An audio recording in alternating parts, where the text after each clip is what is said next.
This is a prepared Ohm's law apparatus. This is what? Ohm's law apparatus. It has got inbuilt voltmeter and ammeter. इसमें वहां से fit किया होता है एक एमीटर और एक वोल्टमीटर. एमीटर का काम क्या है? What is the function of ammeter in a circuit? Current measure. To measure electric current, right? What is the function of voltmeter? What is the function of voltmeter? Potential difference. To measure Potential difference. Okay. What is the function of rheostat? Change the current. हाँ, चलिए. So अभी हम देखेंगे. देखो ये जो Ohm's law है, Ohm's law को हमें वेरीफाई करना है. इसको हम कहते हैं, जो हमने पढ़ा था एक्सपेरिमेंटल प्रूफ, है ना? वो यही है, वो इससे प्रूव होगा. देखो असल में हमें प्रूव क्या करना है? We have to prove V by I. V by I is always constant. That is all. So कोई आप ऐसे ओम्स लॉ का स्टेटमेंट बता सकता है? What is the statement of? फिर हम आएंगे इसके प्रैक्टिकल अप्रोच में. पहले आप स्टेटमेंट बताओ जो हमने पहले ही पढ़ा है.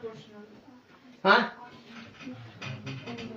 At constant temperature, the current flowing through a conductor is directly proportional to the potential difference applied across its ends. That is I directly proportional to V, or V directly proportional to I. फिर हम लिखते हैं V is equal to IR. That is the statement of, that is the equation of Ohm's law. Where R is constant of proportional, known as resistance. अब resistance किसको कहते हैं ये हमने पढ़ा है. इसका अभी हम काम यहाँ देखेंगे. यहाँ एक रेजिस्टेंस बॉक्स लगा हुआ है, एक रेजिस्टेंस यहाँ लगी हुई है. ये दिस इज रजिस्टर. इस पे देखो, इस पे क्या लिखा है? इस पे क्या लिखा है? ओम्स. देखो ये जो रजिस्टर है ना, ये कितने ओम्स का है? 2 ओम का है. This is a 2 ohm register. It is a 2 ohm register. Try to understand how it gets proved. अभी हम देखेंगे, we will fix some connections.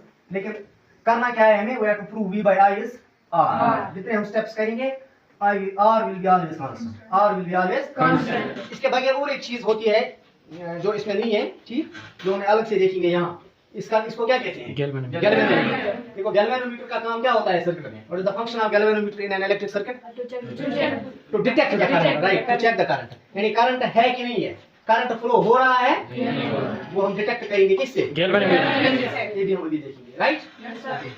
Galvanometer. Connect the positive terminal of galvanometer with the negative terminal of battery. With the negative terminal of battery. This is the battery here. It has got plus and minus. इसके 2 poles हैं. जैसे आपको पता है हर battery के 2 poles होते हैं, हर cell के. This is high power battery. इस पे लिखा है super heavy duty, है ना? चलिए अभी हम देखेंगे असल में हमें क्या देखना है. We have to observe the detection of current. We have to observe the deflection in the needle of the galvanometer. यहाँ देखो आप. This is positive and this is negative. This is positive, this is negative, right? यहाँ देखो आप, देखो हो गया.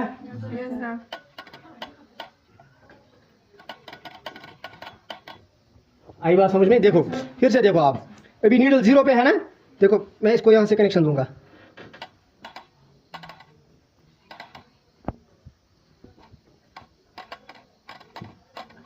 So the deflection in the needle of the galvanometer indicates the presence of current. That's why we say galvanometer is used for detection of current.